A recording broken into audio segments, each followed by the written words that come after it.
¿Alguna vez te has preguntado cuántos crímenes permanecen enterrados bajo capas de silencio, sin que nadie se atreva a nombrarlos? ¿Cuántas voces fueron apagadas en México, no por el paso del tiempo, sino por la mano invisible que decide qué merece recordarse y qué debe olvidarse para siempre? Hay expedientes incompletos, páginas arrancadas de archivos judiciales, nombres que desaparecen de los registros como si jamás hubiesen existido. Y sin embargo, las calles, las casas, los pueblos guardan las huellas. El aire todavía susurra.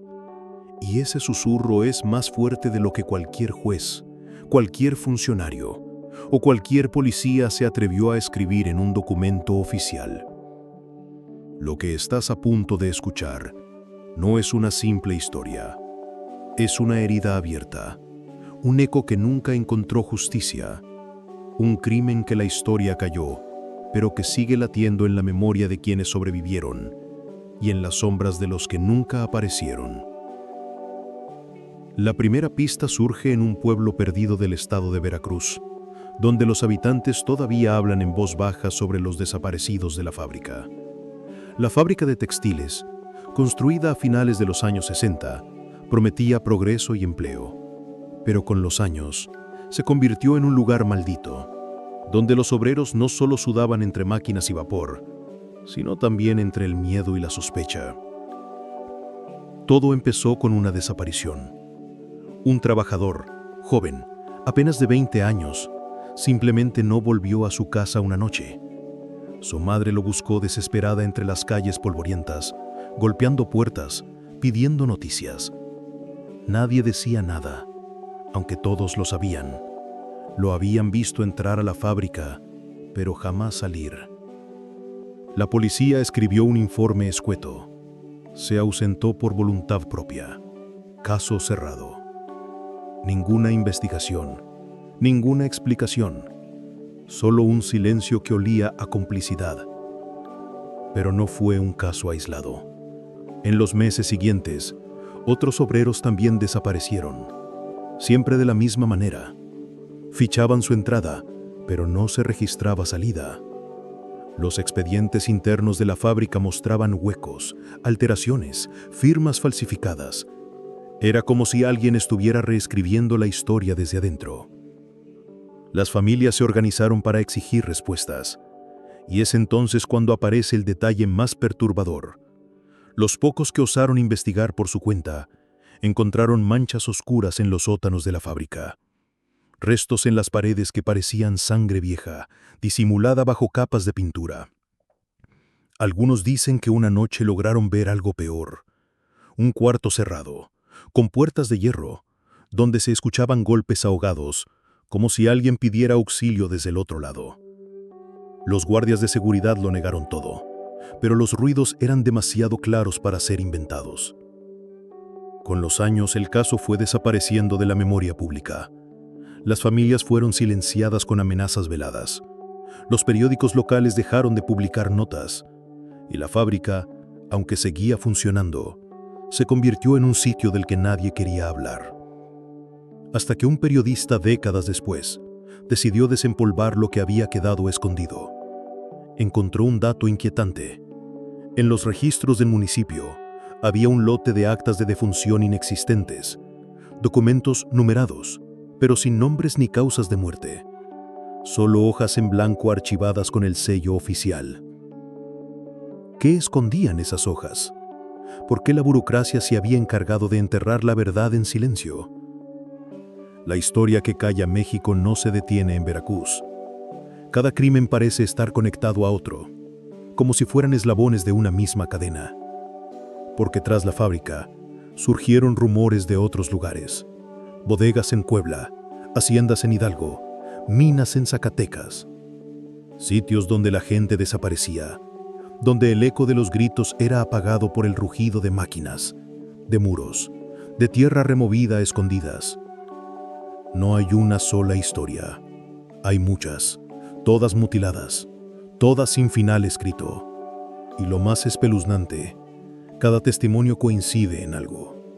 Siempre había una sala cerrada, un cuarto oscuro, un espacio prohibido del que nadie debía hablar.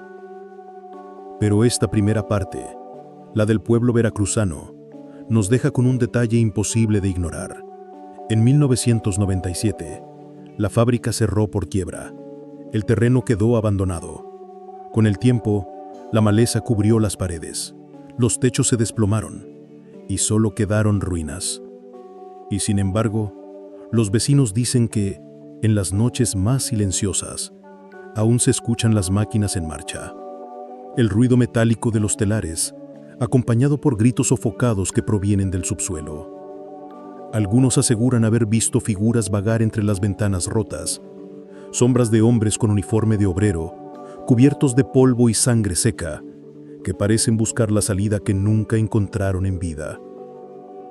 Esto fue solo el principio, un crimen que la historia calló, pero que la memoria insiste en susurrar.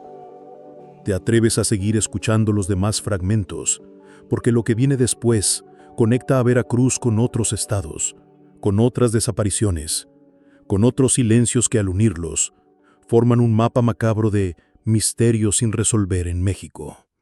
¿Creías que lo de Veracruz era un hecho aislado? ¿Un simple rumor nacido del miedo colectivo? No. Lo verdaderamente escalofriante es descubrir cómo esas desapariciones parecen repetirse en diferentes rincones de México, como si fueran parte de un mismo guión escrito en la oscuridad.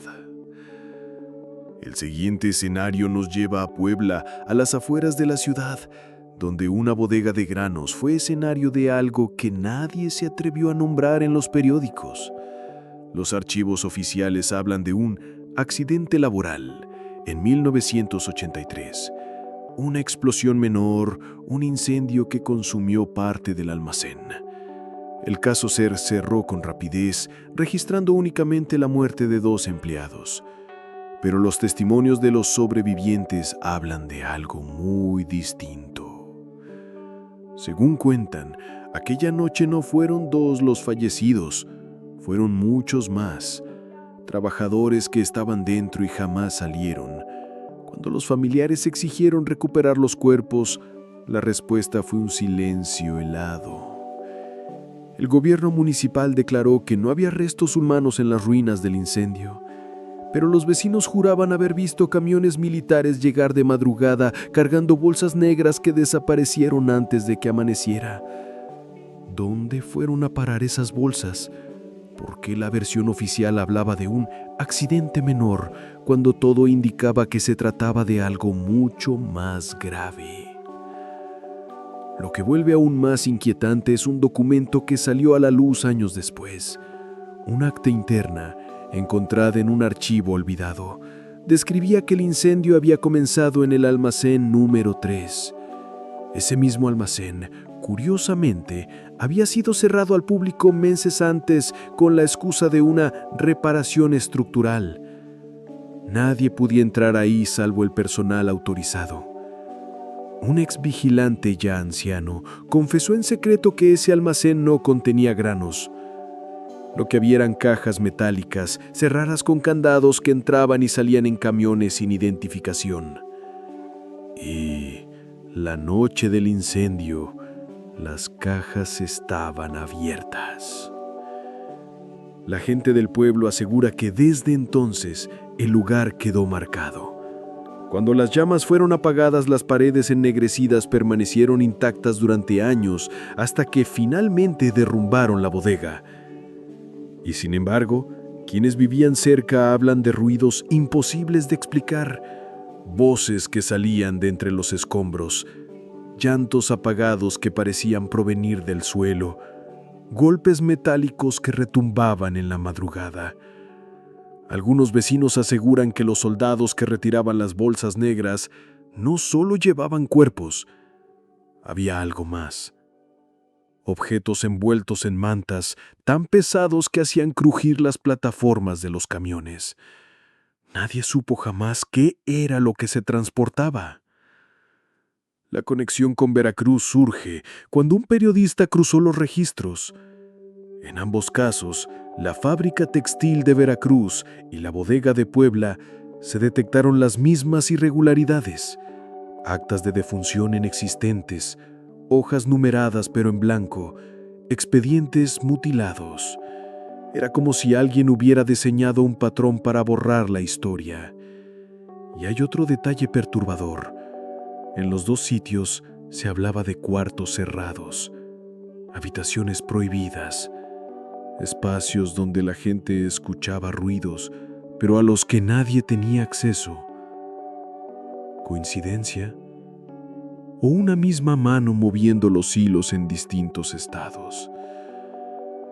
Hasta hoy, cuando uno menciona el caso en Puebla, los más viejos bajan la voz y dicen: eso no fue un accidente, fue una limpieza.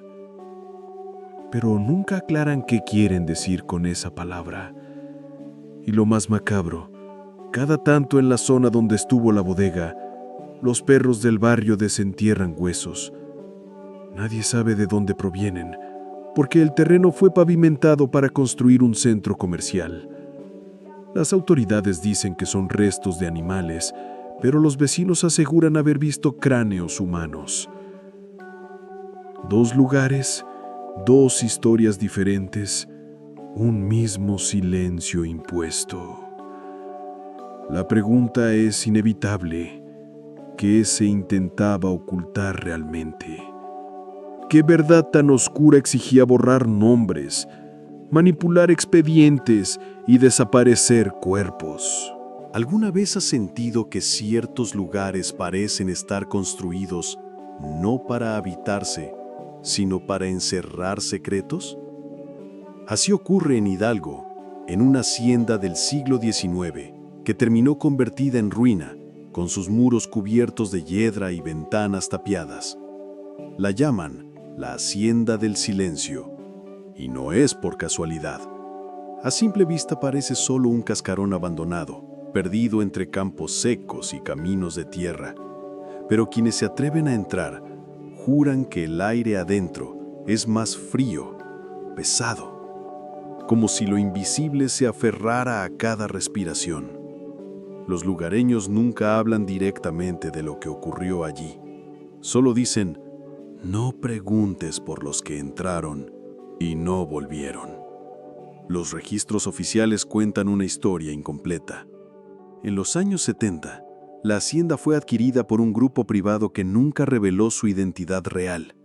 Se dijo que sería un centro agrícola, pero jamás se sembró nada. Los camiones llegaban de noche, descargaban cajas y partían sin testigos. Hasta que un campesino desapareció. Había entrado a robar maíz, aunque en los almacenes no había ni un grano, y nunca regresó.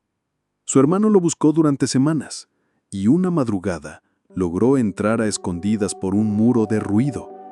Lo que encontró lo dejó marcado de por vida. Según su testimonio, en el sótano de la hacienda había filas de camas de hierro oxidadas, alineadas como en un hospital improvisado. Algunas estaban manchadas de óxido, otras de algo más oscuro. Y en las paredes, con cal y carbón, aparecían palabras garabateadas: no nos dejaron salir. El hombre huyó aterrado y denunció lo visto en la comandancia local. La respuesta: silencio absoluto. Nadie tomó declaración formal. Nadie quiso escuchar. Pocos días después, el testigo fue encontrado muerto, aparentemente en un accidente de carretera. A partir de entonces, el sitio se convirtió en tabú. Pero con el tiempo, exploradores urbanos empezaron a colarse y a grabar lo que quedaba.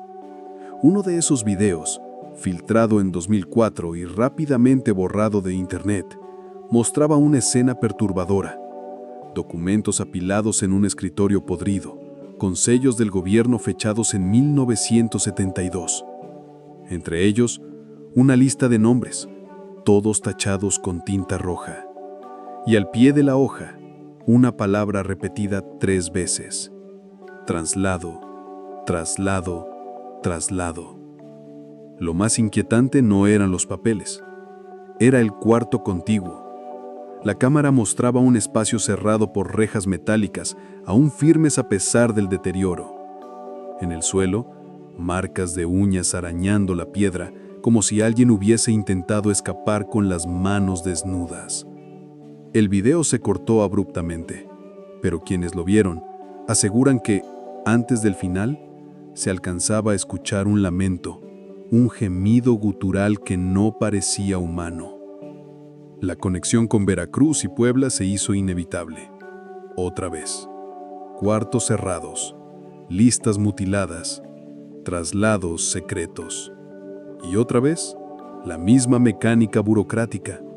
Actas en blanco, documentos arrancados, nombres borrados como si jamás hubieran existido. ¿Era esta hacienda un centro de tránsito? ¿Un lugar donde los desaparecidos eran retenidos antes de ser enviados a otro sitio? Hoy, la hacienda sigue en pie, devorada por la maleza. Pero quienes se acercan aseguran que en las noches más silenciosas se escuchan cadenas arrastrándose y golpes apagados desde el sótano. Algunos testigos incluso dicen haber visto figuras paradas en las ventanas tapiadas, observando con ojos que ya no pertenecen a este mundo. Y entre esos rumores, una pista más sólida ha surgido. En una de las paredes de la hacienda, todavía se distingue una inscripción que los años no han logrado borrar del todo. 3 iniciales, repetidas una y otra vez. CNS.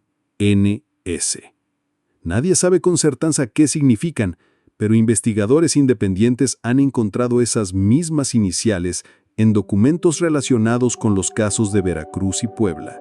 ¿Qué se esconde bajo la tierra de Zacatecas? No hablamos solo de plata, carbón o minerales, sino de algo mucho más oscuro.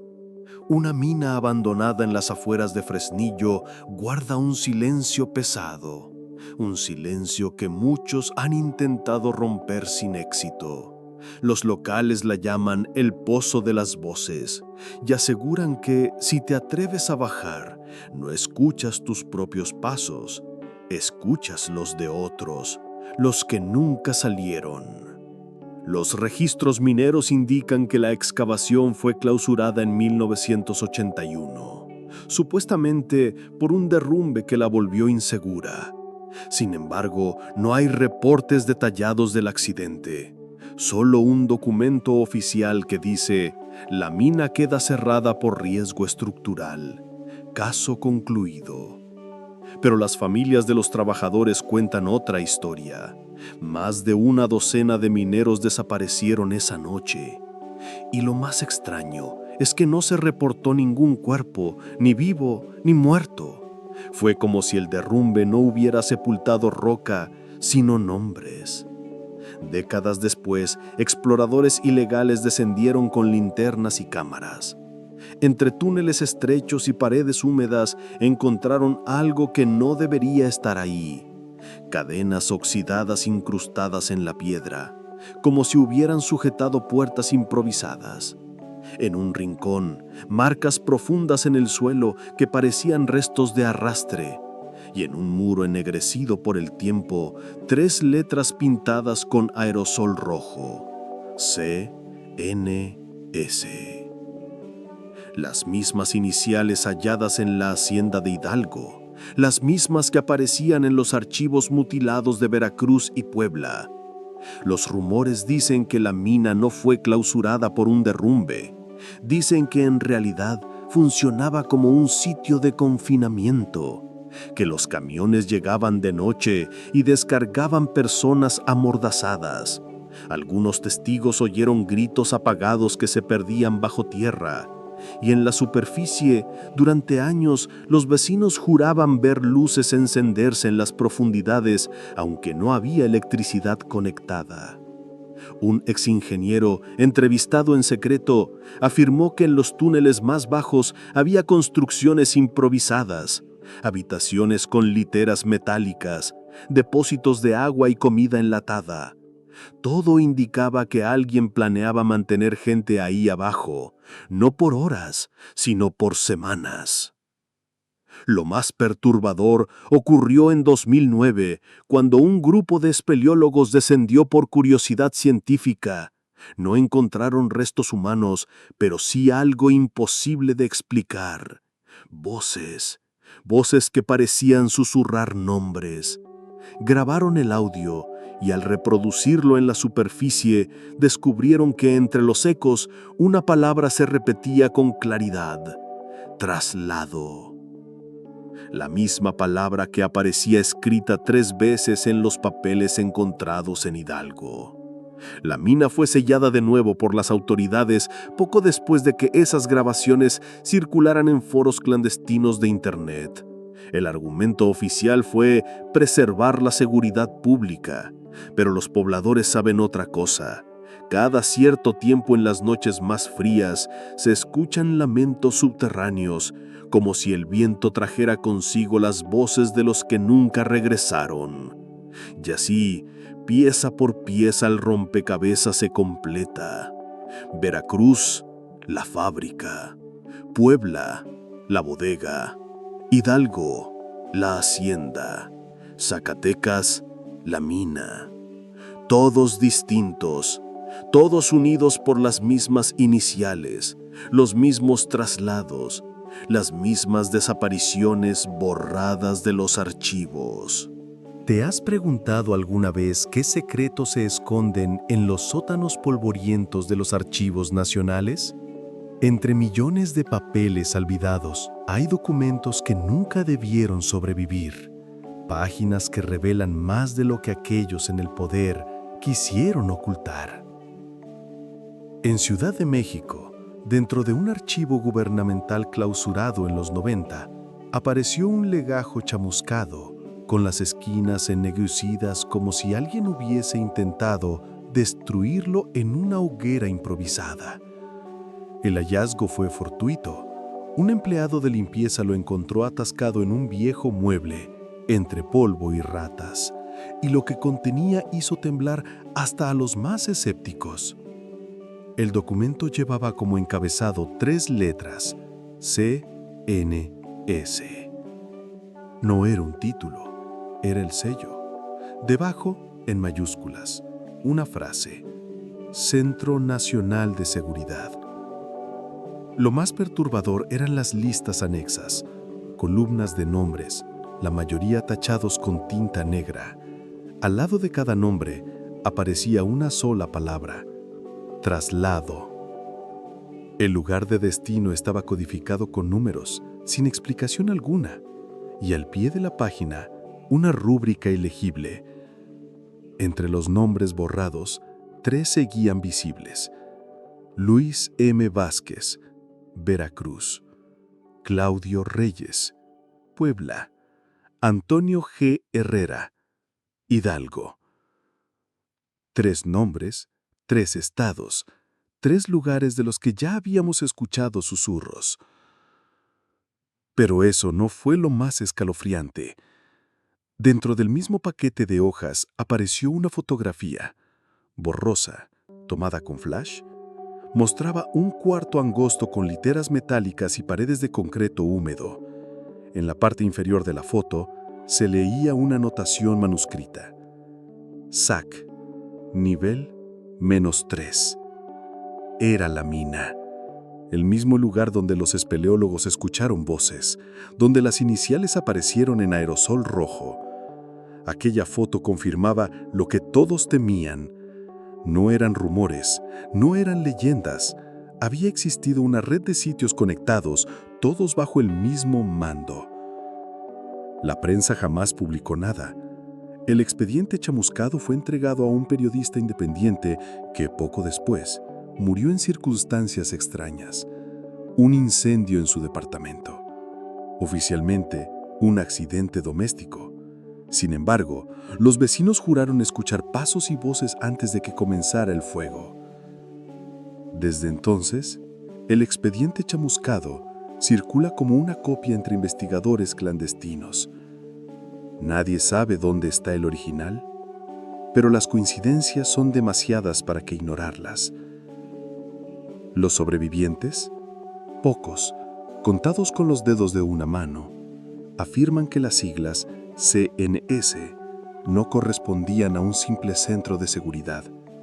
Según ellos, era una red paralela, invisible, destinada a neutralizar a quienes estorbaban: obreros, campesinos, activistas e incluso niños, de los que jamás se volvió a saber.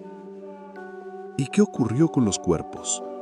Con las voces que aún resuenan en fábricas, bodegas, haciendas y minas.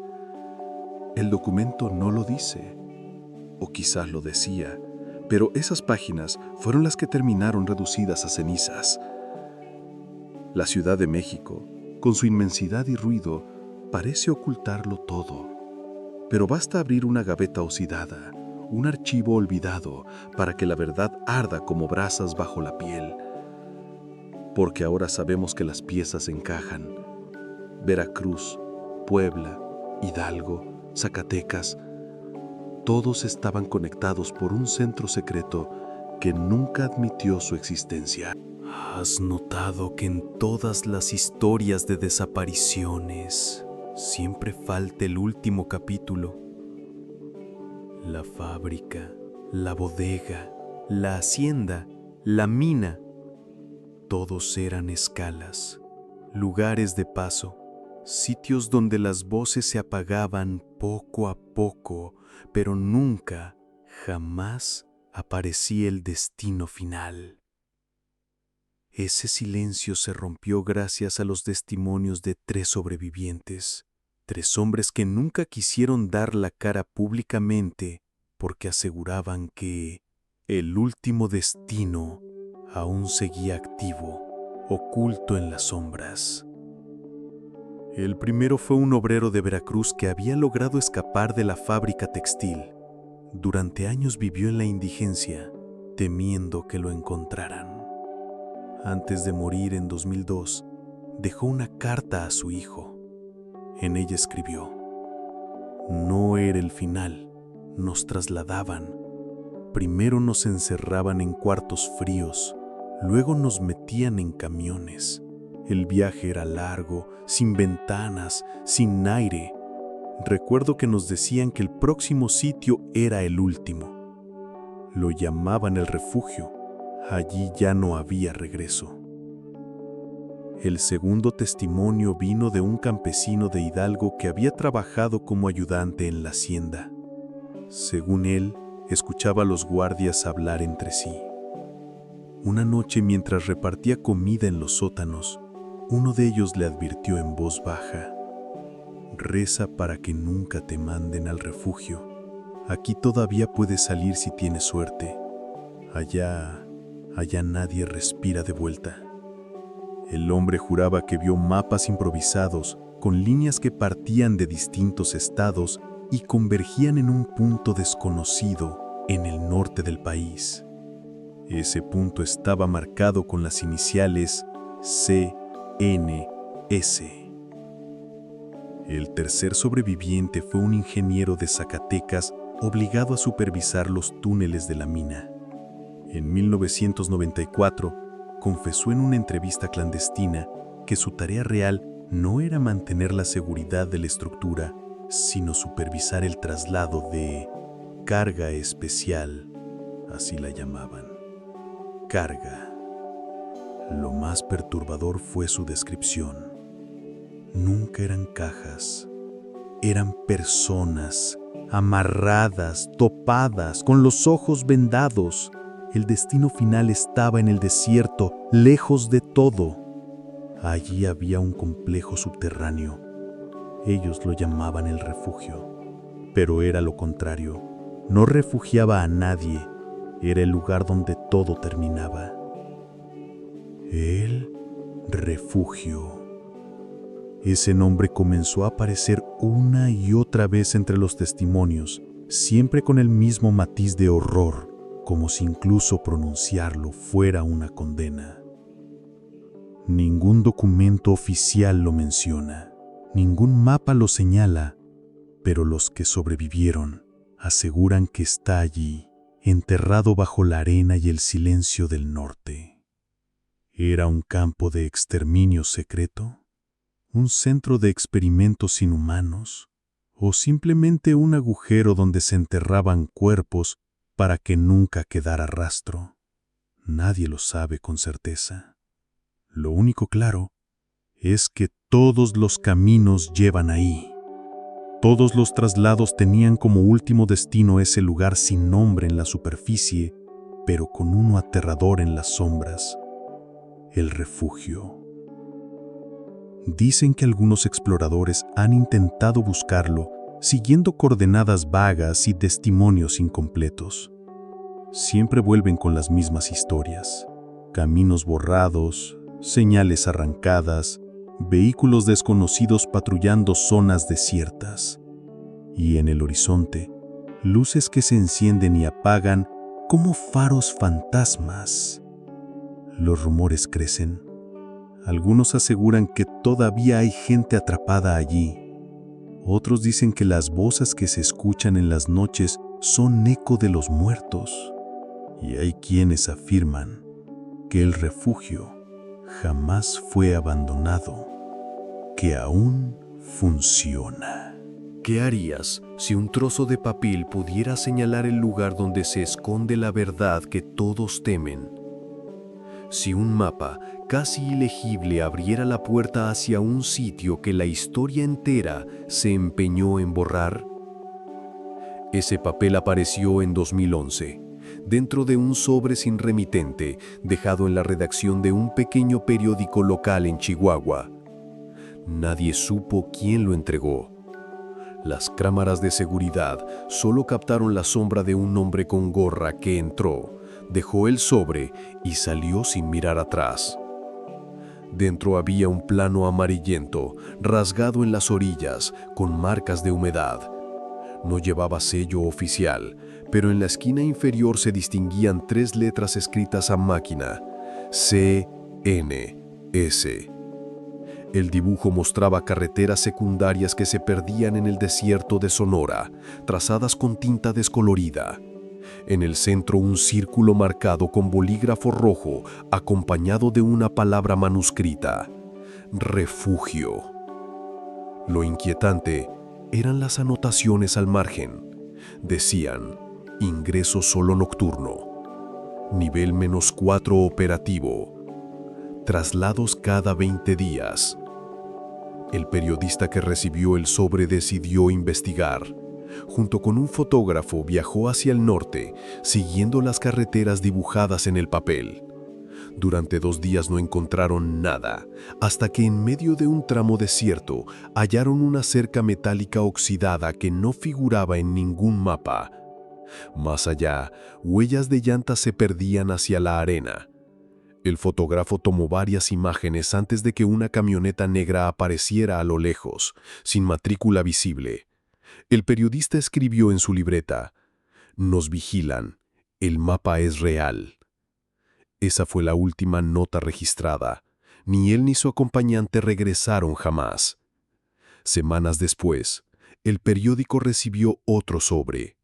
Dentro había una de las fotografías que habían tomado: la cerca metálica en medio del desierto, pero en la parte inferior de la imagen, con marcador negro, alguien había escrito: ya saben demasiado. El caso se cerró como desaparición voluntaria.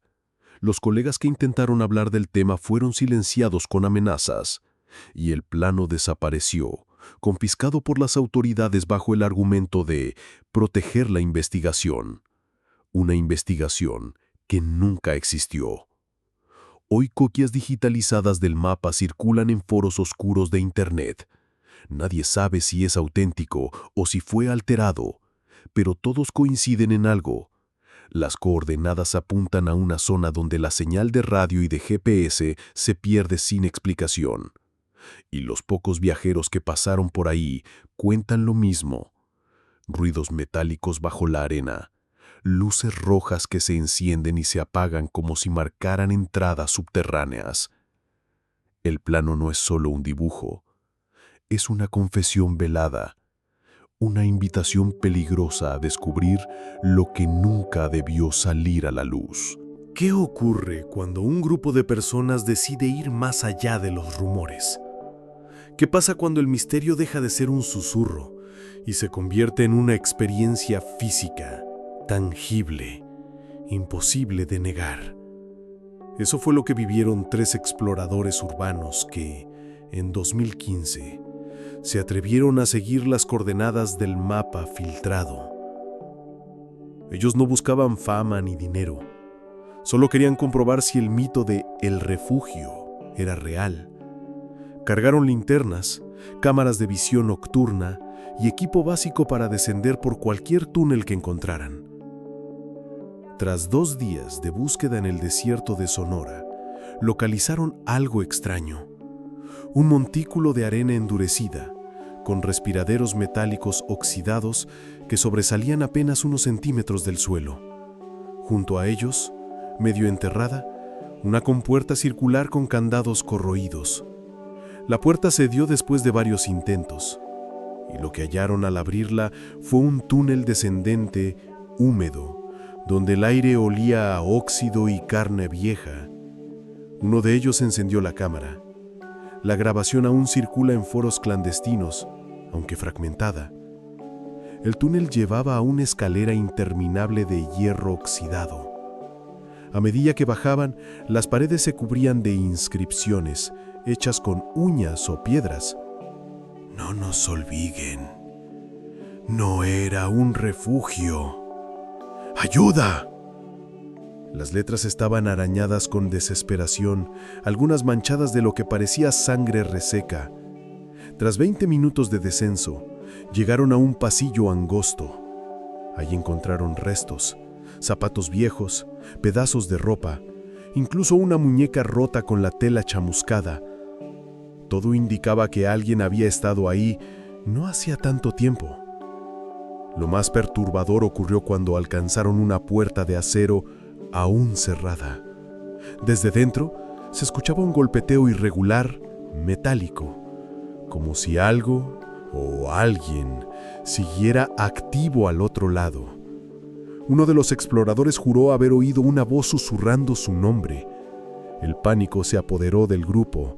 Uno insistió en abrir, pero otro lo detuvo. Si lo hacemos, no salimos vivos.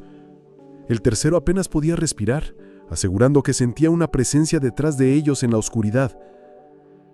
La grabación se corta en ese punto. Solo se escucha el sonido acelerado de pasos y la respiración agitada, seguida de un grito ahogado. Después, silencio total. De los 3 exploradores, solo 2 regresaron. Nunca hablaron públicamente, pero un investigador que logró entrevistarlos en secreto asegura que sus palabras fueron: lo que vimos allá abajo no era humano. La compuerta fue sellada poco después. Alguien volvió al sitio y colocó nuevas cadenas, esta vez reforzadas con placas de acero. Alrededor aparecieron señales improvisadas de advertencia: zona restringida, no pasar. Pero el eco de lo que encontraron ya era imposible de borrar. Ahora había pruebas, testimonios, grabaciones.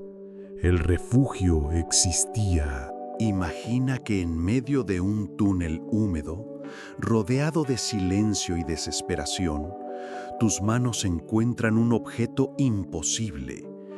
Un cuaderno empapado, cubierto de moho, con páginas que aún guardan la voz de alguien que nunca salió con vida. Eso fue lo que hallaron los exploradores en el refugio. El cuaderno estaba protegido por una bolsa de plástico rota, enterrado entre trapos viejos. La primera página llevaba una fecha: 3 de abril de 1978. La caligrafía temblorosa parecía escrita con un lápiz mordido por los nervios. Las primeras líneas decían: nos dijeron que era un traslado, que nos llevarían a un lugar seguro. Pero esto no es un refugio, es un sótano del infierno. Las páginas siguientes detallaban la vida cotidiana allí abajo. Turnos de comida, si se les podía llamar así, compuestos por agua turbia y pan enmohecido. Guardias que aparecían solo para contar cabezas y un frío constante, como si las paredes drenaran la vida poco a poco. Lo más perturbador eran los testimonios sobre las noches. El prisionero escribía: cuando apagan las luces, no es el silencio lo que asusta, son los lamentos. Escuchamos pasos en los pasillos, aunque todos estamos encerrados. Alguien camina allá afuera, alguien que no es humano. Lo llaman el vigilante. Nadie lo describía con claridad. Solo decían que arrastraba cadenas y que su respiración era más parecida a un gruñido que a un jadeo humano. El diario también menciona algo escalofriante: experimentos. Nos sacan de uno en uno, nunca regresan iguales. Algunos vuelven mudos, con la mirada perdida. Otros nunca regresan. Los llamamos los borrados. Cuando la puerta se abre y gritan tu nombre, sabes que es tu fin. Entre las páginas, un dibujo tosco mostraba un cuarto con camillas de hierro y lámparas colgantes. Encima, figuras humanas rodeadas de cables. La última entrada del diario lleva la fecha del 15 de junio de 1978. La letra era frenética, casi ilegible. Escucho al vigilante en el pasillo. Golpea la puerta. No quiero salir. No quiero que me borren. Si alguien encuentra esto, sepan que estuvimos aquí, que no fue un accidente, que el refugio existe y que nadie debe entrar jamás. Después, nada. La página quedó manchada de humedad, como si lágrimas hubieran corrido sobre la tinta. Ese cuaderno se convirtió en una prueba maldita. Los exploradores lo entregaron a un investigador independiente, quien lo digitalizó antes de desaparecer misteriosamente en 2017. Hoy, copias fragmentadas circulan en foros ocultos, compartidas entre quienes buscan respuestas. Ahora el rompecabezas está casi completo. Traslados, centros secretos, un último destino llamado El Refugio. Un diario que confirma que ahí dentro hubo prisioneros, experimentos y una presencia imposible de explicar. Hay secretos que pesan más que cualquier cadena. Y cuando un hombre está a punto de morir, suele liberar aquello que lo persiguió toda su vida. Eso ocurrió con un exguardia de El Refugio, identificado solo como ese, que en 1999 confesó lo que había visto en esos túneles. Su testimonio fue grabado por un sacerdote que lo visitaba en un hospital de Ciudad Juárez. El hombre agonizaba de cáncer, la piel pegada a los huesos, pero su voz temblorosa aún cargaba un miedo que no venía de la enfermedad, sino de los recuerdos. Lo primero que dijo fue: el refugio no era un refugio, era un matadero. Y nosotros, los guardias, no éramos soldados, éramos carceleros. Según ese, los prisioneros eran trasladados desde distintos estados bajo la consigna de reubicación por seguridad nacional. Pero en realidad eran conducidos a un complejo subterráneo donde se los dividía en grupos, algunos enviados a celdas comunes, otros a cuartos de aislamiento y un número reducido a lo que llamaban nivel -4. Ese nivel era el verdadero corazón del horror.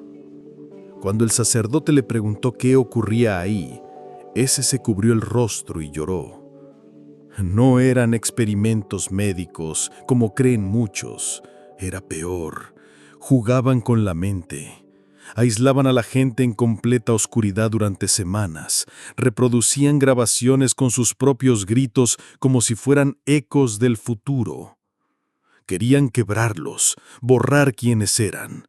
Y funcionaba. Salían convertidos en cascarones vacíos. Pero lo más escalofriante fue su descripción de El Vigilante. El Vigilante existía, sí, pero no era un nombre común, Era uno de los prisioneros que se quebró por completo, un gigante con fuerza inhumana, al que entrenaron para aterrorizar al resto.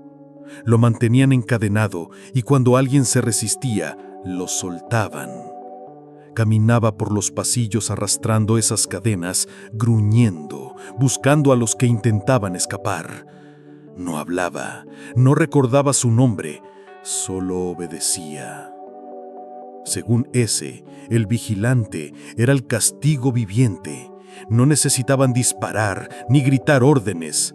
Bastaba con escuchar su respiración en la oscuridad para que todos se sometieran. El exguardia aseguró que una vez lo vio de cerca. Dijo que sus ojos estaban blancos, como si lo hubieran cegado, pero aún podía seguir el miedo en el aire. No era humano ya, era una bestia creada por el encierro y la tortura. Si existe el infierno, él fue su guardián en la tierra. La confesión terminó con un murmullo que apenas quedó registrado en la grabadora del sacerdote.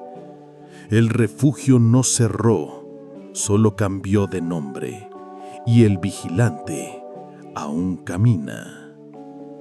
Pocos días después, ese murió. La cinta fue guardada por el sacerdote, pero meses más tarde su parroquia fue incendiada. Las autoridades lo declararon un cortocircuito. La grabadora jamás apareció. Ese testimonio, sin embargo, quedó grabado en la memoria de quienes lo escucharon y se convirtió en la pieza más aterradora del rompecabezas. Porque, si es cierto que el refugio nunca cerró, ¿dónde está ahora? ¿Y quién asegura que el vigilante sigue siendo solo una sombra del pasado?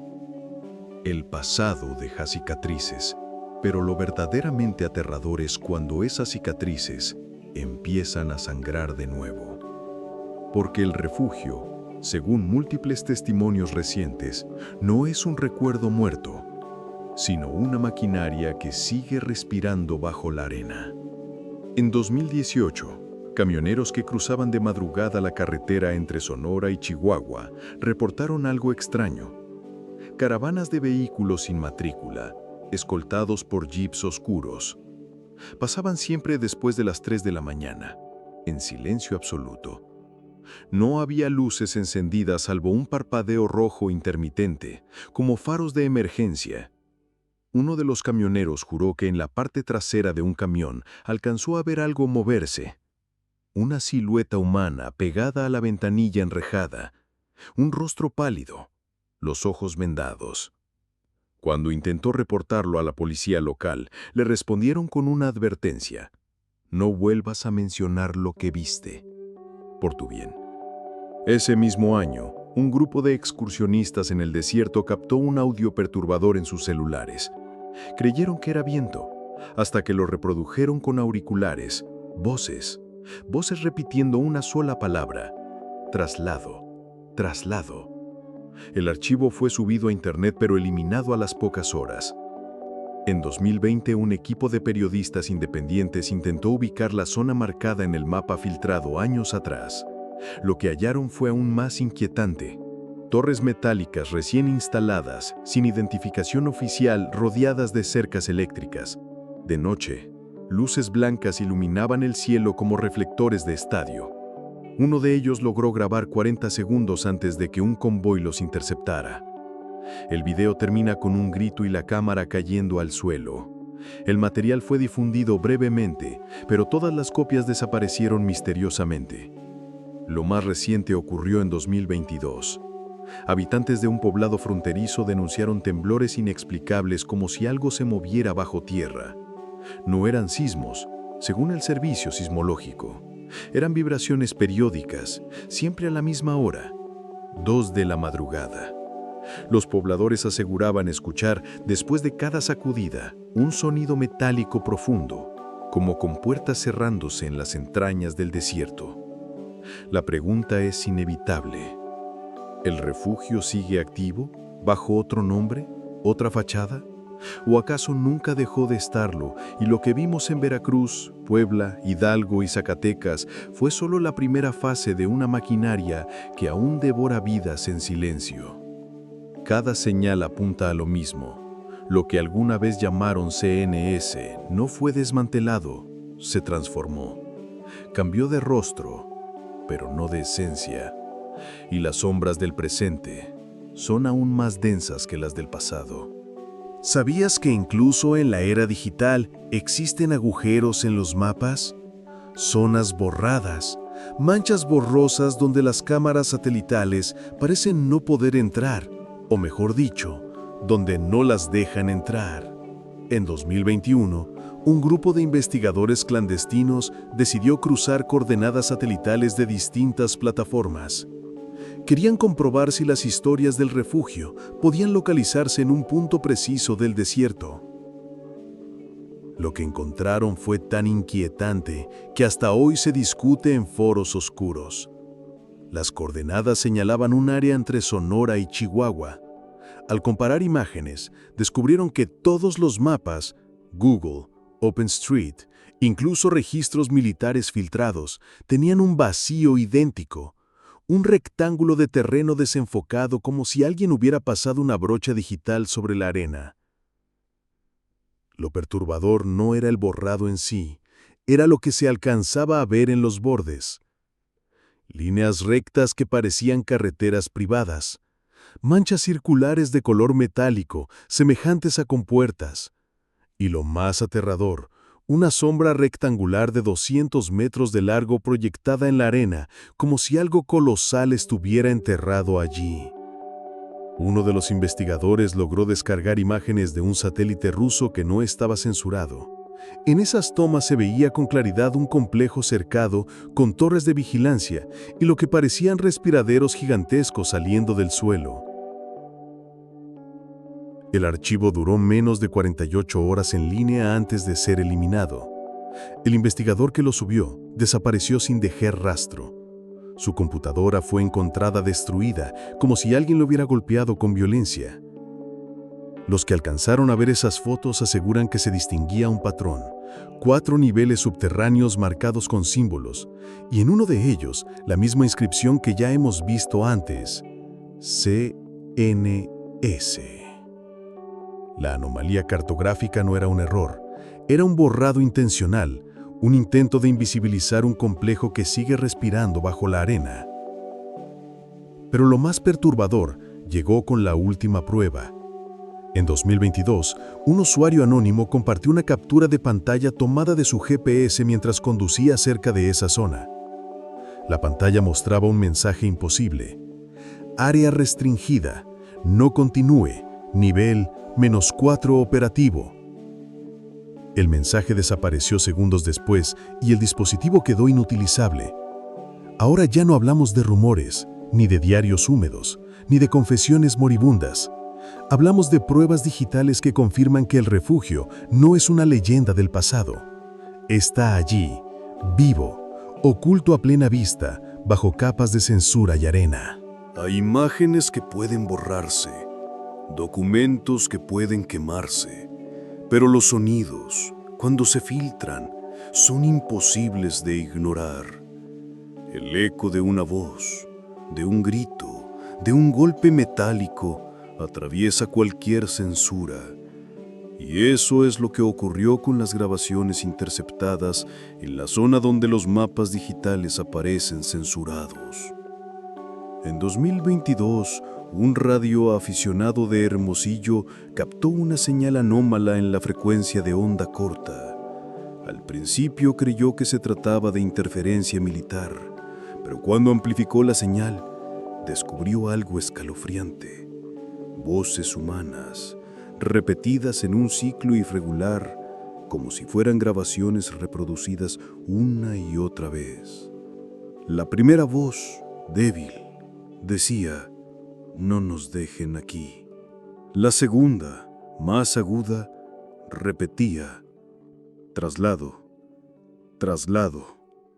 Y después, un silencio breve, roto por un ruido metálico inconfundible: cadenas arrastrándose. El aficionado compartió el audio en un foro especializado. La publicación fue eliminada en cuestión de horas, pero varias copias sobrevivieron. Quienes lo escucharon aseguraron que al reproducirlo con auriculares, podían distinguir un tercer sonido detrás de todo, una respiración profunda, entrecortada, que no parecía humana. Un ingeniero de sonido analizó la onda y concluyó que el espectro correspondía a una fuente orgánica con irregularidad pulmonar. Dicho en palabras simples, algo vivo, pero deformado. Poco después, un grupo de exploradores intentó acercarse al área y grabar por su cuenta. Dejaron 3 micrófonos ocultos en distintos puntos del desierto. Solo uno volvió a funcionar. El dispositivo captó, durante la madrugada, lo siguiente: golpes metálicos, como puertas cerrándose bajo tierra. Un coro de voces que repetían en sincronía: nivel 4, nivel 4. Y al final, un grito desgarrador que se interrumpió abruptamente, como si la garganta hubiera sido cortada en seco. Ese audio se convirtió en prueba de culto entre investigadores clandestinos. Algunos aseguran que es falso, un montaje para alimentar la leyenda, pero otros juran que es auténtico y que lo que revela es peor de lo imaginado. No solo sigue activo el refugio, sino que también el vigilante camina aún por sus pasillos. La coincidencia es brutal. El diario hablaba de un ser encadenado. El exguardia confesó que el vigilante arrastraba cadenas. Y ahora las grabaciones recientes captan ese mismo eco metálico, repitiéndose décadas después. Si esas grabaciones son reales, no estamos ante un recuerdo, sino ante una continuidad. El refugio respira y su guardián aún camina. Durante décadas, las desapariciones en México parecían fragmentos inconexos, cada caso perdido en su propia tragedia. Pero lo verdaderamente aterrador es descubrir que, en los últimos años, los patrones del pasado han regresado, como si el refugio hubiera vuelto a abrir sus puertas. En 2021, 3 jóvenes migrantes fueron vistos por última vez en una gasolinera de Sonora. Cámaras de seguridad mostraban cómo subían a un autobús hacia la frontera. El autobús nunca llegó a su destino. La empresa negó responsabilidad asegurando que los pasajeros bajaron en un punto intermedio. Ningún registro oficial lo confirmó. Meses después, un habitante del desierto afirmó haber encontrado mochilas y zapatos semienterrados cerca de una zona vallada. La policía declaró que eran basura común. Ese mismo año, en Chihuahua, desapareció una familia entera: padre, madre y 2 hijos pequeños. Su camioneta fue encontrada intacta a un costado de la carretera, con las llaves aún puestas y las puertas cerradas por dentro. No había huellas de lucha, ni robo, ni rastro alguno. Solo polvo cubriendo los asientos delanteros, como si llevara allí mucho más tiempo del que era posible. Lo perturbador fue que, al revisar los teléfonos de la familia, uno de ellos contenía un audio grabado por accidente. En él se escuchaba el motor detenido y al fondo un sonido metálico idéntico al de cadenas arrastrándose. En 2022, un periodista independiente de Tijuana investigaba desapariciones vinculadas a rutas de transporte clandestino. Antes de desaparecer él mismo, envió un correo cifrado a un colega en el que escribió una sola frase: "Los traslados continúan, no han cerrado nada". Ese correo se convirtió en la última huella de su existencia. Su departamento fue hallado vacío, sin señales de violencia, como si se hubiera desvanecido entre las paredes. Todos estos casos recientes fueron reportados de manera aislada, archivados como sucesos independientes. pero al trazar sus ubicaciones en un mapa, el resultado es perturbador. Todos los puntos forman un corredor que conduce directo a la misma zona borrada de los mapas satelitales, exactamente donde se sospecha que está el refugio. No hablamos ya de rumores antiguos, hablamos de desapariciones actuales que siguen el mismo patrón de los 70 y 80. Traslados silenciosos, objetos abandonados en el desierto, autoridades indiferentes, pruebas borradas. Y lo más escalofriante es que las voces interceptadas en grabaciones recientes coinciden con el número de casos actuales, como si cada eco correspondiera a una vida atrapada allí abajo. La conclusión es inevitable. El refugio no es ruina ni leyenda, es presente y continúa devorando personas sin dejar rastro. ¿Qué ocurre cuando los fragmentos dispersos, las fábricas, las bodegas, las haciendas, las minas, los mapas borrados, las grabaciones imposibles se unen en un solo relato? Lo que aparece no es una leyenda, ni un rumor inflado por el miedo. Es un mecanismo, una maquinaria que ha funcionado durante décadas en silencio. Todo conduce a lo mismo, el refugio. Ese nombre, repetido en susurros, en diarios húmedos, en testimonios moribundos, no es una metáfora, es un lugar real. Un complejo subterráneo oculto en el desierto, diseñado no para proteger, sino para devorar. Las iniciales CNS, Centro Nacional de Seguridad, eran la fachada burocrática, la excusa perfecta para mover cuerpos, silenciar nombres, borrar vidas de los registros. Los traslados no eran un accidente, eran el proceso calculado de alimentar el refugio. Los patrones se repiten una y otra vez. Traslados, camiones que viajan de noche, cargando prisioneros como si fueran mercancía. Cuartos cerrados, lugares intermedios donde se aguardaba el destino final. El vigilante, una figura rota, moldeada por el encierro y la crueldad, convertida en monstruo para aterrorizar a los demás. Los borrados, personas reducidas a sombras, quebradas hasta perder su identidad. Y todo culminaba en el nivel más profundo, nivel -4, donde el diario describía gritos, experimentos y oscuridad interminable. Lo más escalofriante no es lo que ocurrió hace décadas, sino lo que ocurre ahora. Las desapariciones recientes, las grabaciones con voces suplicantes, las coordenadas borradas de los mapas, los camiones sin matrícula, todo indica que el refugio nunca fue clausurado, solo cambió de piel, adaptándose al paso del tiempo, perfeccionando su silencio. La historia cayó estos crímenes porque eran demasiado grandes para escribirse en papel, demasiado oscuros para ser admitidos en voz alta. Y sin embargo, el eco no se apaga. Los que investigan este misterio saben que cada prueba que surge desaparece pronto. Documentos quemados, grabaciones eliminadas, testimonios silenciados. Pero aún quedan huellas imposibles de borrar. Las voces grabadas en el desierto, los temblores subterráneos en la madrugada, los testimonios de camioneros y exploradores que aún tiemblan al recordarlo. Todo apunta a una verdad simple y devastadora. El refugio sigue activo.